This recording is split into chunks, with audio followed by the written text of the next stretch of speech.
इन 3 लोगों का पैसा कभी मत खाना, वरना बैल बनकर चुकाना पड़ेगा। दर्शक बंधुओं, प्राचीन समय की बात है। एक लखीमपुर नामक शहर था। उस लखीमपुर नामक शहर में एक लाखा सेठ रहा करता था। लाखा सेठ बहुत बड़ा पैसे वाला था। सेठ चारों दिशाओं में प्रसिद्ध था। अकूत धन दौलत सेठ के पास में थी। सेठ के घर में किसी बात की कोई कमी नहीं थी। सेठ के पास इतना धन था कि सेठ लोगों को ब्याज पर धन देता था। उसने एक नियम बना रखा था कि कोई भी व्यक्ति उससे कर्जा ले जा सकता है, और सेठ कर्जा भी 2 तरह का देता था। एक तो इसी जन्म में लौटाने के लिए, और दूसरा अगले जन्म में लौटाने के लिए। चाहे कोई कितना भी पैसा सेठ से उधार ले जा सकता था। सेठ कभी पैसे देने से इनकार नहीं करता था। और आप तो जानते ही हैं इस दुनिया में कैसे कैसे लोग रहते हैं। अगर किसी को यह पता लग जाए कि यह आदमी अगले जन्म के लिए कर्ज दे रहा है, तो फिर उसके पास पैसे लेने वालों की भीड़ लगी रहेगी। चोर और बेईमान लोग पैसा लेने में कमी नहीं रखेंगे। सेठ के द्वार पर हर रोज पैसे लेने वालों की लाइन लगी रहती थी। लोगों को लगता था कि सेठ के पास बहुत पैसा है, और सेठ बिल्कुल महामूर्ख आदमी है। इसलिए सेठ अपने धन को अगले जन्म की कहकर लुटा रहा है।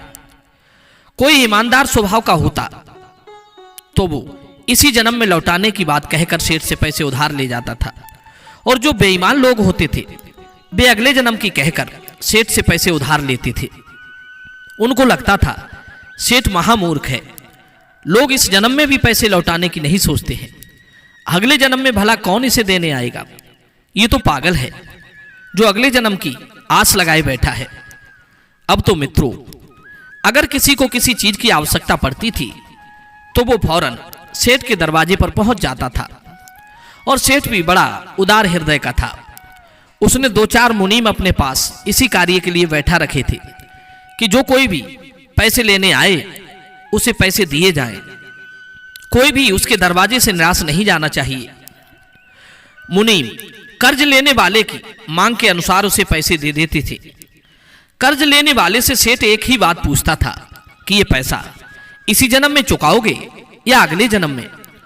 ज्यादातर लोग तो अगले जन्म की कहकर पैसे ले जाते थे। सेठ के मुनीम पैसे लेने वाले का नाम पता सब अपने रजिस्टर में चढ़ा लेते थे। अब ऐसे मौके का फायदा भला कौन नहीं उठाएगा। लोग अपना नाम पता खुशी खुशी सेठ के रजिस्टर में लिखवा जाते थे और उससे मुंह मांगा पैसा ले जाते थे। सेठ को इस बात से कोई फर्क नहीं पड़ता था कि कोई उन्हें पैसे लौटाने आएगा कि नहीं आएगा। इसी तरह सेठ का काम निरंतर चलता रहा। अब देखिए बंधुओं, किसी गांव में 2 व्यक्ति रहते थे। दोनों व्यक्ति कोई काम धाम तो करते नहीं थे। उनका काम था जुआ और सट्टा खेलना, चोरी और बेईमानी करना। वे दोनों इतने हराम खाऊ थे, कभी कहीं काम करने नहीं जाते थे। 20 सालों से उन्होंने कभी कोई काम नहीं किया था। वे हमेशा चोरी डकैती करने में लगे रहते थे। एक दिन उन्होंने कुछ लोगों के मुंह से सुना। लोगों ने कहा, अरे भाई, तुम कहां इन गरीब लोगों का धन लूटते रहते हो? तुम लाखा सेठ के पास क्यों नहीं चले जाते? वो तो लोगों को मुंह मांगा पैसा उधार देता है। अगर तुम्हें पैसा लौटाना है तो इसी जन्म की कहकर ले आना, अगर नहीं लौटाना है तो अगले जन्म की कहकर पैसे ले आना। सेठ दोनों तरह से पैसे उधार देता है। दर्शक बंधु, लाखा सेठ के बारे में सुनकर वे दोनों चोर बड़े खुश होते हैं। उन्होंने विचार किया कि इससे अच्छी बात क्या होगी। सेठ जब अगले जन्म के लिए ब्याज पर पैसे उधार देता है तो क्यों ना हम दोनों को चलकर उसी सेठ से खूब सारे पैसे उधार ले लेना चाहिए। चलो चलते हैं, कम से कम 5-5 लाख रुपए उससे उधार लेकर आएंगे, ताकि हमारे 10-5 साल बड़े आराम से निकल जाए। मित्रों, इस प्रकार दोनों दोस्तों ने विचार किया, और विचार करने के बाद वे दोनों सेठ के घर को चल पड़े। घरवाले उनकी कोई चिंता फिक्र नहीं करते थे, क्योंकि वे दोनों शुरू से ही आवारा किस्म के थे। प्रिय मित्रों, पहले पैदल का जमाना था। चलते चलते दोनों लखीमपुर आ जाते हैं और लखीमपुर आकर के सेठ के पास पहुंच जाते हैं। उसके बाद सेठ से कहने लगे, अरे सेठ जी, हमने तुम्हारा बड़ा नाम सुना था और हम पर बड़ी गरीबी चल रही है, बच्चे भूखे मर रहे हैं, हमें पैसों की बहुत बड़ी आवश्यकता है, क्या हमें पैसे उधार मिल सकते हैं? सेठ कहने लगा, हाँ हाँ, क्यों नहीं, जितने चाहो उतने रुपए ले जा सकते हो, तुम घबराओ मत, बताओ कितने रुपए चाहिए। अब सेठ की बात सुनकर के वे दोनों चोर कहने लगे कि देखो सेठ जी, हमें इस जन्म के लिए तो पैसे नहीं चाहिए, हम तो अगले जन्म में आपके पैसे लौटा पाएंगे। सेठ जी कहने लगे, हाँ हाँ, कोई बात नहीं है, आप अगले जन्म के लिए ले जाओ, हम कब मना कर रहे हैं, आप बताइए तो सही, कितने पैसे चाहिए आपको, हम तो अगले जन्म के लिए भी पैसे देते हैं। मित्रों, इस प्रकार सेठ की बात सुनकर वे दोनों मन ही मन बड़े प्रसन्न होते हैं और आपस में विचार करने के बाद कहने लगे, सेठ जी, ज्यादा नहीं, बस 5-5 लाख रुपए हम दोनों को दे दीजिए ताकि हमारे बच्चों का पालन पोषण हो सके।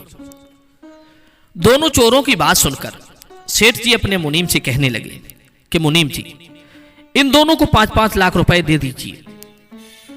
मित्रों, मुनीम ने फौरन सेठ की आज्ञा का पालन किया और दोनों को 5-5 लाख रुपए पकड़ा दिए। 5-5 लाख रुपए लेकर वे उन पैसों को अपनी जेब में रखकर दोनों चल देते हैं। सेठ ने दोनों का नाम पता पूछकर अपने बही खाते में उनका नाम लिख लिया कि फलाने फलाने व्यक्ति ने अगले जन्म में चुकाने के लिए 5-5 लाख रुपए कर्जा लिया है। पैसे लेकर दोनों बड़े खुश होते हैं और विचार करते हैं कि भैया, अगला जन्म किसने देखा है, सेठ तो बड़ा मूर्ख था जो हमें पैसे दे दिए, अब इन पैसों से अगले जन्म की तो हमें नहीं पता, पर यह जन्म हमारा बड़े आनंद से कट जाएगा, हमें जीवन भर अब चोरी करने की और जुआ खेलने की जरूरत नहीं पड़ेगी। मित्रों, ऐसा दोनों मन में विचार करते हुए खुश होते हुए चलते चले जा रहे थे। अब आगे क्या होता है, वे दोनों पैदल पैदल चलते चले जा रहे थे। चलते चलते उन्हें रास्ते में रात हो जाती है। फिर उन्हें एक गांव दिखाई देता है। वे सोचने लगे कि चलो इसी गांव में आज की रात गुजारेंगे। जब वे गांव में पहुंचे तो गांव में उन्होंने रुकने की कोशिश की, परंतु वहां किसी ने उन्हें रुकने के लिए नहीं कहा, क्योंकि वो दोनों देखने से ऐसे लग रहे थे कि दोनों कोई बदमाश हों और उनको यह भी डर सता रहा था कि उनके पास इतने सारे रुपए हैं, कोई उनसे उनका रुपया न छीन ले। फिर काफी सोच विचार के बाद उन्होंने वहां रुकने का फैसला किया। मित्रों, गांव से बाहर एक तेली का घर पड़ता था। वे उस तेली के घर के दरवाजे पर जाकर उससे कहने लगे कि भैया, हम तुम्हारे यहां रुकना चाहते हैं, आज की रात कट जाएगी तो सुबह हम यहां से चले जाएंगे। भाई, हम तुम्हारा खाना भी नहीं खाएंगे, केवल सोने के लिए हमें बिस्तर दे देना और एक चारपाई। तेली कहने लगा, भाई मेरे पास एक ही चारपाई है, एक काम करो, मेरे तबेले पर एक खाट पड़ी हुई है और वहां मेरा एक बैल और एक भैंसा बंधा हुआ है, तुम जाओ, जाकर आराम से वहां सो जाना और मेरे उन पशुओं की रखवाली भी करते रहना। दर्शक बंधु, वे दोनों उस तेली के तबेले में रुकने के लिए चले जाते हैं। जब दोनों मित्र उस तबेले में रुक जाते हैं तो तेली तो अपने घर को चला जाता है और इधर वे दोनों चोर उस तबेले में पड़ी खाट पर सो जाते हैं।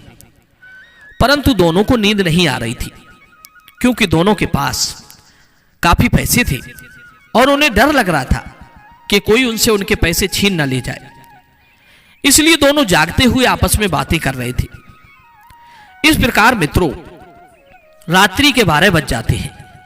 उधर उस तबेले में एक भैंसा और एक बैल जो बंधा हुआ था, वो भैंसा कहता है, अरे भाई बैल, तुम सो रहे हो या जाग रहे हो?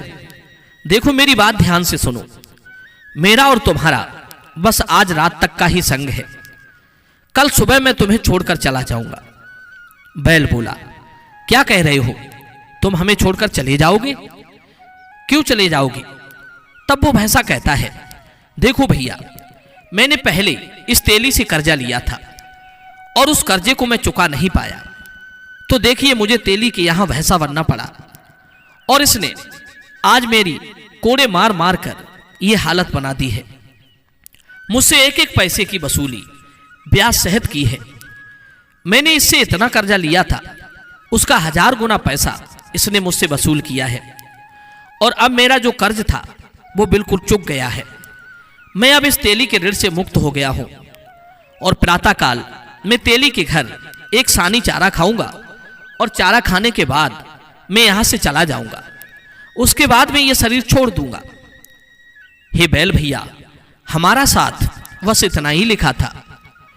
भैंसे की बात सुनकर बैल कहने लगा कि बात तो तुम्हारी ठीक है। हे भैया, तुम तो मुक्त हो गए। वैसे चलूंगा तो मैं भी, यदि 2-4 घंटे तुम और रुक जाओ तो मैं भी इस तेली के कर्ज से मुक्त हो जाऊंगा। मुझे इसकी एक घानी सरसों की पेराई करनी है। मुझे इसका कोलू 4 घंटे और चलाना है। उसके बाद एक कसाई आएगा और उस कसाई पर मेरे पूर्व जन्म के रुपए चाहिए थे। मेरे पैसे देकर वो मुझे खरीदेगा और ये तेली उन पैसों को ले लेगा और पैसे जैसे ही तेली लेगा तो मैं इस तेली के कर्ज से मुक्त हो जाऊंगा, क्योंकि मैंने भी पूर्व जन्म में इस तेली से कर्जा लिया था। मैंने इसका पूरा कर्जा चुका दिया है, क्योंकि कुछ तो इसने मुझसे काम करवा कर इसका जो कोलू चलाया है उससे वसूल किया है और शेष बचे हुए पैसे वो कसाई दे जाएगा और मैं थोड़ी दूर कसाई के साथ चलूंगा और उसके बाद मैं मर जाऊंगा। मित्रों, ये बात उन दोनों मित्रों ने जब सुनी तो वे सोचने लगे, ये क्या बात है, हमें देखना चाहिए। इधर बंधुओं, जब प्रातःकाल होता है, जब दिन निकला तो तेली आता है और तेली ने आने के बाद उन दोनों को खाने को चारा डाल दिया। भैंसे ने चारा खाया और चारा खाने के बाद वो भैंसा वहीं पर गिर जाता है, उसका प्राणांत हो जाता है। मित्रों, जब भैंसा मर जाता है तो तेली बड़ा दुखी होता है कि हाय, मेरा भैंसा मर गया। उधर वे दोनों चोर आपस में विचार करते हैं, अरे भाई, बात तो बिल्कुल सही हो गई। जैसा हमने रात सुना था उसी हिसाब से यह घटना घटी है। इसका मतलब इस भैंसे ने तेली से कर्ज लिया था। अब सवाल यह है कि क्या यह बैल भी मरेगा? चलो इसको भी देखते हैं। अब दोनों चोर वहां पर रुककर देखने लगते हैं। इधर तेली ने बैल को कोलू में लगाया और 2-3 घंटे उस बैल से अपना कोलू चलवाया। फिर कुछ देर के बाद एक कसाई आता है। कसाई ने तेली से कहा, अरे भाई, क्या तुम अपने बैल को बेचोगे? तेली ने कहा, हां भाई, मैं इस बैल को बेच दूंगा। कसाई ने पूछा, तो बताओ कितने पैसे लोगे? अब तेली कसाई को बैल की कीमत बताता है। मित्रों, तेली ने जितने पैसे मांगे थे कसाई ने उतने पैसे देकर उस बैल को खरीद लिया और वो बैल को खरीद कर उसे लेकर जाने लगा। उधर वे दोनों मित्र कहने लगे कि देख भाई, बैल ने कहा था कि कसाई आएगा। कसाई आ भी गया और तेली ने बैल भी बेच दिया। अब हम इसके पीछे पीछे चलते हैं और देखते हैं कि रास्ते में ये बैल मरेगा कि नहीं। मित्रों, जैसे ही वे कुछ दूर तक उस कसाई का पीछा करते हैं तो गांव से बाहर निकालकर जैसे ही गांव की सीमा को पार किया वैसे ही बैल पछाड़ खाकर गिर जाता है और बैल का प्राणांत हो जाता है। प्रिय मित्रों, अब तो उन दोनों मित्रों के पैरों तले जमीन खिसक जाती है। दोनों आपस में बातें करने लगे कि भैया, बात बिल्कुल सच हो गई। उस भैंसा ने तेली से कर्जा लिया था, इसलिए वो तेली के घर का हिस्सा बना और तेली के पैसे चुकाकर मर गया। उसी तरह बैल ने भी कर्जा लिया था। जब वो पूर्व जन्म में कोई मनुष्य होगा, वो भी तेली का पैसा चुकाकर मर गया। इससे सिद्ध होता है कि अगर कोई किसी का पैसा खाता है तो उसे बैल या भैंसा बनकर चुकाना पड़ता है। इसी तरह हम सेठ से पैसा उधार लेकर आए हैं। लगता है अगले जन्म में हमें भी सेठ के यहां कोई ना कोई पशु बनकर यह पैसा चुकाना पड़ेगा। दर्शक बंधु, दोनों ने आपस में विचार किया कि अब क्या करना चाहिए। एक ने कहा चलो वापस चलते हैं और सेठ के यहां चलकर के उसके पैसे लौटा देते हैं। सेठ जब पूछेगा कि पैसे क्यों लौटाने आए हो, तो उससे कह देंगे कि हमारे पास पैसों की व्यवस्था हो चुकी है, आप अपने पैसों को जमा कर लीजिए। इस प्रकार बंधुओं वे दोनों सेठ के पास चल देते हैं और वापस लखीमपुर लाखा सेठ के पास आ जाते हैं। सेठ के पास पहुंचे तो सेठ ने उन्हें देखकर कहने लगा कि आप लोग वापस क्यों आ गए, क्या बात है। तब दोनों चोर कहते हैं सेठ जी, थोड़ी देर पहले हम आपसे जो पैसे ले गए थे उन पैसों को वापस करने आए हैं। दरअसल हमारे पास और कहीं से पैसों की व्यवस्था हो गई, आप अपने पैसे वापस लेकर उस रजिस्टर से हमारा नाम काट दीजिए। मित्रों, सेठ जी ने अपना वही खाता देखा तो वही खाते में लिखा था कि अगले जन्म के लिए पैसे उधार लिए थे। तो सेठ जी कहने लगे देखो भाई, यदि इस जन्म के लिए तुम पैसे उधार ले जाती तो मैं ये पैसे लेकर उन्हें जमा कर लेता, परंतु तुमने तो अगले जन्म के लिए पैसे उधार लिए हैं। अब तो मैं इन पैसों के लिए जमा नहीं कर सकता, अब तुम्हें ये पैसे अगले जन्म में ही चुकाने पड़ेंगे। दर्शक बंधुओं, जब यह बात सेठ की सुनी तो उन्होंने सेठ से फिर कहा कि नहीं सेठ जी, आपको ये पैसे लेने पड़ेंगे। मित्रों, अब तो सेठ उन पैसों को लेने से साफ इनकार कर देता है और वे दोनों जबरदस्ती उन पैसों को देना चाहते थे। काफी मिन्नतें करने के बाद भी सेठ ने वो पैसे नहीं लिए। अब तो निराश होकर दोनों अपने घर की ओर लौटकर जाने लगते हैं और विचार करते जा रहे हैं कि हमें इस सेठ का बैल बनना पड़ेगा और ये सेठ डंडे मार मार कर एक एक पैसे का हमसे हिसाब बराबर करेगा। अब हम क्या करें, हमने तो सेठ का कर्जा लेकर मुफ्त में ही मुसीबत पाल ली। दोनों सोचते हुए चलते चले जा रहे थे। मित्रों, जब चलते चलते वे एक जंगल में पहुंचे और उस जंगल में एक चौराहा था। उस चौराहे पर दोनों लोग एक वृक्ष के नीचे बैठ जाते हैं और विचार करते हैं कि हमें सेठ के यहां जन्म लेना पड़ेगा और सेठ न जाने कितनी हमें यातनाएं देगा और तब ये पैसे हमसे वसूलेगा। दोनों आपस में विचार कर रहे थे। तभी एक चोर बोला कि भैया, मेरे दिमाग में एक युक्ति आई है, हम एक काम करते हैं, जितना भी 10 लाख रुपया हमारे लिए सेठ ने दिया है उससे इस जंगल में देखिए कहीं भी पानी का कोई साधन नहीं है, यहां एक सुंदर तालाब बनवा देते हैं। दूसरा कहने लगा भाई, बात तो तुम अच्छी कह रहे हो। मित्रों, इस प्रकार दोनों ने विचार विमर्श करके फैसला कर लिया कि हम सेठ के इस कर्ज से, इस पैसे से यहां पर एक बड़ा सा तालाब बनवाएंगे।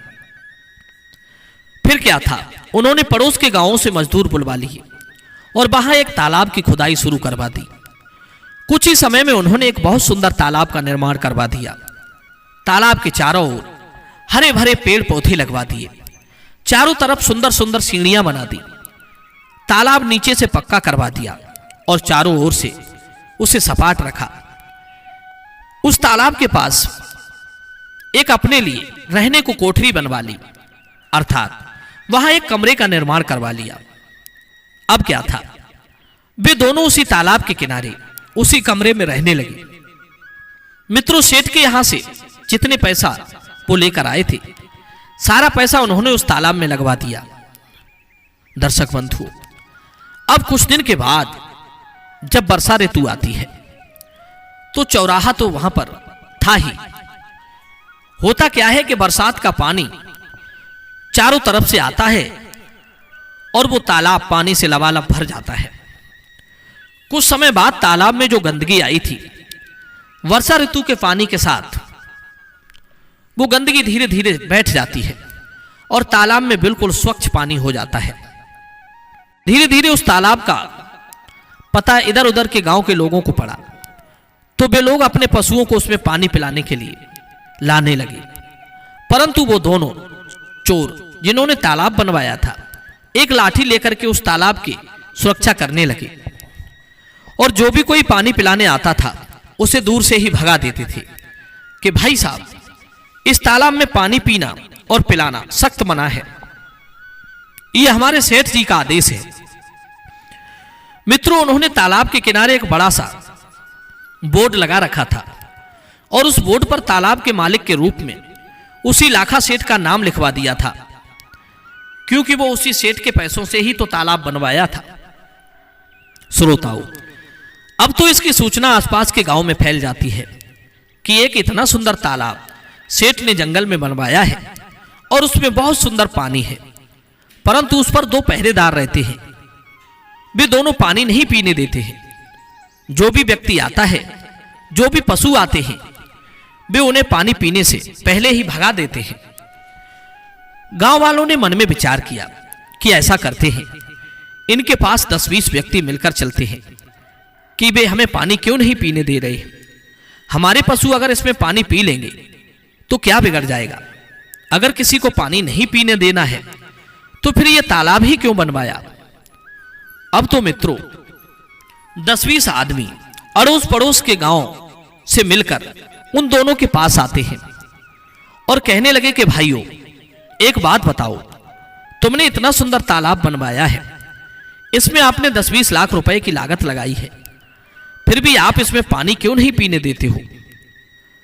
तो वे दोनों चोर कहने लगे कि देखो भाई ग्रामवासियों, हमारी कोई कमी नहीं है, हम तो लखीमपुर के लाखा सेठ के नौकर हैं। ये तालाब तो लखीमपुर के लाखा सेठ ने बनवाया है और उसका आदेश है कि किसी को पानी नहीं पीने दिया जाएगा। अब जब मालिक का आदेश नहीं है तो हम क्या कर सकते हैं। कुछ गांव के लोग कहने लगे ये तो गलत बात है। कुछ लोग उस सेठ से नफरत करने लगे, उस सेठ को गाली देने लगते हैं। कुछ उसे कोसने लगे कि सेठ ने जब तालाब बनवाया है तो फिर पानी क्यों नहीं पीने देता है। दोनों चोरों ने कहा देखो भाई, हम इनकार नहीं कर रहे हैं, लेकिन पहले आप लाखा सेठ से अनुमति ले आइए। अगर सेठ कह देगा तो फिर पानी पीने से हम किसी को नहीं रोकेंगे। कुछ बोले भैया बात तो ठीक है, नौकरों की क्या गलती है, जैसा मालिक हुक्म देगा वैसा ही तो नौकर करेंगे। मित्रों, अब तो 10-20 लोग मिलकर लखीमपुर लखा सेठ के पास को चल देते हैं और जब वे सारे लोग उस सेठ के पास पहुंचते हैं तो एक साथ इतने सारे लोगों की भीड़ देखकर सेठ आश्चर्यचकित रह जाता है। सेठ सोचने लगा कि हमसे कोई गलती तो नहीं हो गई, कहीं ये लोग मिलकर हमें मारने तो नहीं आए हैं। अब तो मित्रों सेठ के डर के मारे उन सब से सेठ दूर से ही राम राम करने लगा और हालचाल पूछने लगा। सेठ ने उन सबको बड़े सम्मान से अपनी बैठक में बुलाया, जलपान कराया, उसके बाद में उनके आने का कारण पूछा। अब तो सारे गांव वाले वैसे भी क्रोध में ही थे। वे सब कहने लगे अरे सेठ जी, आपने इतना सुंदर तालाब बनवाया है, जब आप उस तालाब से किसी को पानी नहीं पीने देते हो तो आपके तालाब बनवाने का क्या फायदा। तालाब का नाम सुनकर सेठ चौंक जाता है, कहने लगा भाइयों आप किस तालाब की बात कर रहे हैं, मैंने तो कोई तालाब नहीं बनवाया है, आप लोग गलत कह रहे हैं। गांव वाले बोले नहीं सेठ जी, हम इतने लोग पागल नहीं हो सकते, हम अपनी आंखों से देख कर आ रहे हैं। तालाब के किनारे पर बोर्ड लगा है और उस बोर्ड पर मालिक के रूप में आपका ही नाम लिखा है, वहां पर आपके ही नाम का बीजक लगा है और आपने 2 नौकर वहां बैठा रखे हैं, वही दोनों हमें किसी को पानी नहीं पीने देते हैं। सेठ कहने लगा कि भाई मैंने तो ऐसा कोई तालाब नहीं बनवाया है और जो तालाब मैंने बनवाए हैं उन पर तो लोग पहले से ही पानी पीते आए हैं, मेरे किसी तालाब पर पानी पीने की मनाही नहीं है। गांव वाले कहने लगे सेठ जी वो तालाब आपका ही है और आप हम लोगों को पानी से वंचित करके पाप के भागी बन रहे हैं। गांव वालों की बात सुनकर सेठ बड़ा हैरान होता है, कहने लगा चलो मैं स्वयं चलकर देखता हूं। अब तो सेठ जी स्वयं उन ग्रामीणों के साथ चल देते हैं और उस तालाब पर पहुंच जाते हैं। सेठ ने जब उस तालाब को दूर से देखा तो वास्तव में तालाब बड़ा ही सुंदर बना हुआ था। चारों ओर पक्की दीवारें थी, बड़ी बड़ी सीढ़ियां थी, सुंदर सुंदर घाट बने हुए थे, पशुओं के लिए चढ़ने उतरने के लिए भी खूब अच्छी व्यवस्था की थी। सेठ ने देखा कि 2 लोग लाठी लेकर उस तालाब की रखवाली कर रहे हैं। फिर सेठ ने वहां लगा उस बोर्ड को देखा जिस पर उनका ही नाम गुदा था। उस बीजक पर लिखा था कि इस तालाब के निर्माणकर्ता लखीमपुर के लाखा सेठ हैं। बीजक पढ़कर सेठ ने उन दोनों को अपने पास बुलाया और कहने लगे, भाई आप इस तालाब से लोगों को पानी क्यों नहीं पीने देते हो? क्या कारण है? और ये आपने अपना तालाब भी मेरे नाम से बनवाया है। मेरे नाम पर तालाब बनवाकर और लोगों को पानी से वंचित रखकर मुझे क्यों पाप का भागी बना रहे हो, जबकि मैंने तो यह तालाब बनवाया ही नहीं है। तब वे दोनों चोर सेठ से कहते हैं। मित्रों, समस्त गांव वाले भी वहां मौजूद थे।